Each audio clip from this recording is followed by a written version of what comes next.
Assalamualaikum warahmatullahi wabarakatuh. Perkenalkan, nama saya Azhara Yusria Rizky Herunisa dengan NIM K45213, kelas A, Prodi Pendidikan IPA FKIP Universitas Maret tahun 2020. Di sini, saya akan menjelaskan materi fisika yaitu momentum dan impuls. Apa sih momentum dan impuls itu? Yuk kita bahas. Yang pertama, momentum. Momentum dalam fisika adalah ukuran kesukaran untuk memberhentikan gerak suatu benda. Juga dapat didefinisikan sebagai besaran yang dimiliki oleh benda yang bergerak.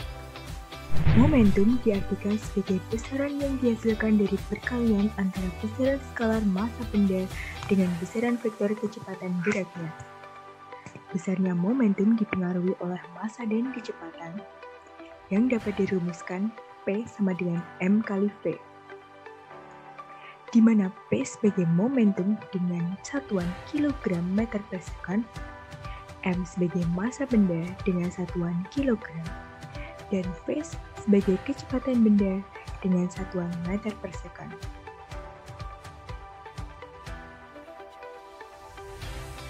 Hukum kekekalan momentum berbunyi, jika tidak ada gaya luar yang bekerja pada sistem, maka momentum total sesaat sebelum sama dengan momentum total sesudah tumbukan.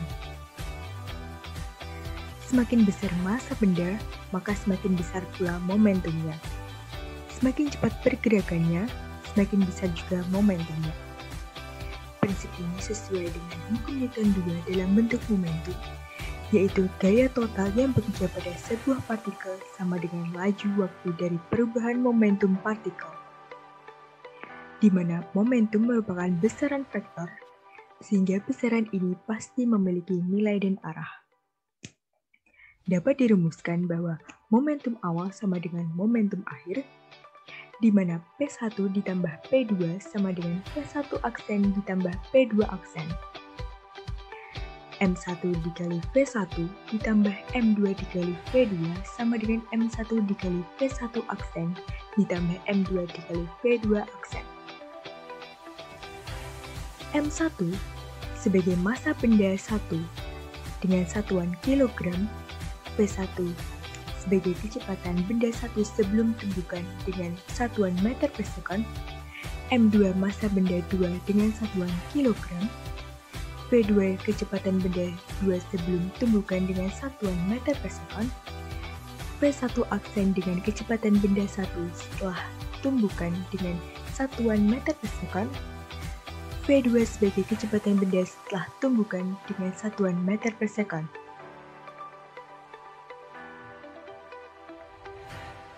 Berikut contoh dari soal momentum. Sebuah benda A mempunyai massa 2 kg dan bergerak ke kiri dengan kecepatan 5 meter per second. Benda lain B mempunyai massa 4 kg dan bergerak ke kanan dengan kecepatan 2,5 meter per second. Hitung momentum benda A dan benda B. Dapat diketahui bahwa massa benda A adalah 2 kg dan kecepatannya 5 meter per second ke arah kiri. Massa benda B sama dengan 4 kg dengan kecepatannya yaitu 2,5 meter per second ke kanan. Dengan ditanya momentum benda A dan B.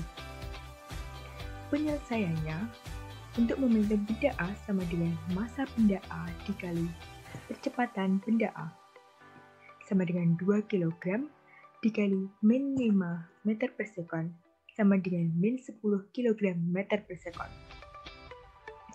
Jadi momentum benda A adalah min 10 kg meter per second ke kiri. Tanda minus ini menandakan bahwa momentum A mengarah ke arah kiri. Penyelesaian momentum benda B yaitu massa benda B dikali kecepatan benda B sama dengan 4 kg dikali 2,5 meter per second sama dengan 10 kg meter per second. Jadi momentum benda B adalah 10 kg meter per second ke kanan. Lalu yang kedua, yaitu ada impuls. Suatu benda yang mengalami pergerakan dalam selang waktu yang singkat disebut gaya impulsif. Gaya impulsif mengalami suatu percepatan dan menyebabkan bola bergerak semakin cepat. Impuls hasil kali gaya impuls rata-rata F dengan selang waktu singkat delta T selama gaya impulsif bekerja. Jadi impuls berkaitan erat dengan arah. Impuls digunakan untuk menambah, mengurangi, dan mengubah arah momentum dalam satuan waktu.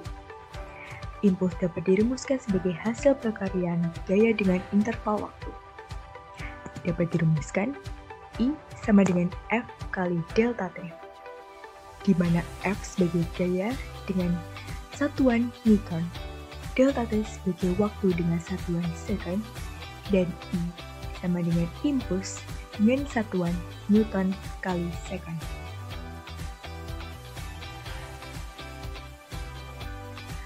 Contoh dari soal impuls. Sebuah bola kasti dipukul dengan gaya kontak 50 Newton antara pemukul dengan bolanya.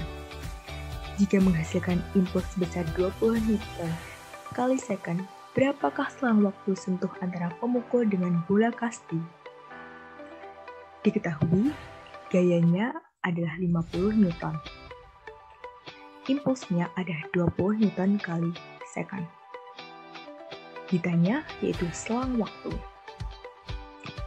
I sama dengan F kali delta T, di mana delta T bisa dibalik sama dengan I dibagi F, yaitu 20 dibagi 50, yang hasilnya 0,4 second.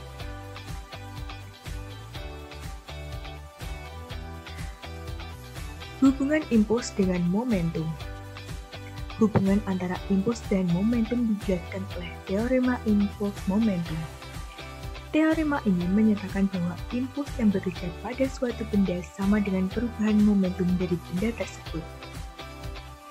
Berdasarkan hukum 2 Newton menyatakan bahwa gaya F yang diberikan pada suatu benda besarnya sama dengan perubahan momentum delta P, benda persatuan waktu delta T. Gaya yang bekerja pada sebuah benda sama dengan perkalian massa dan kecepatannya, yang dapat dirumuskan F sama dengan M dikali V2 dikurangi V1 dibagi dengan delta T, di mana delta T berubah tempat menjadi F kali delta T sama dengan M dikali V2 dikurangi M dikali V1, I sama dengan V2 dikurangi V1, I sama dengan delta T. Dapat disimpulkan bahwa I sama dengan F kali delta T sama dengan delta P sama dengan V2 dikurangi V1 sama dengan M dikali V2 dikurangi M dikurangi kali V1. Jadi, disimpulkan bahwa besarnya impuls yang dikerjakan atau bekerja pada sebuah benda akan sama besarnya dengan perubahan momentum pada benda tersebut. Jika tidak ada gaya luar yang mempengaruhi benda, maka jumlah momentum akan tetap sama karena jumlah momentum awal dan jumlah momentum akhir akan sama. Selanjutnya ada contoh penerapan impuls momentum dalam kehidupan. Yang pertama, helm. Kalau Anda perhatikan, bagian dalam helm pasti akan melihat lapisan lunak, seperti gabus atau spons. Lapisan lunak tersebut bertujuan untuk memperlama waktu kontak seandainya kepala Anda terbentur ke aspal ketika terjadi tabrakan. Jika tidak ada lapisan lunak tersebut, gaya impuls akan bekerja lebih cepat sehingga walaupun memakai helm, Anda akan pusing ketika terbentur aspal. Yang kedua, ada senapan atau pistol, di mana momentum senapan mundur ke belakang sama dengan momentum peluru yang lepas dari senapan. Sebelum peluru ditembakkan dari pistol, peluru dan pistol berada dalam keadaan diam. Pada saat peluru ditembakkan ke arah kanan, peluru dan pistolnya bergerak dengan kecepatan tertentu.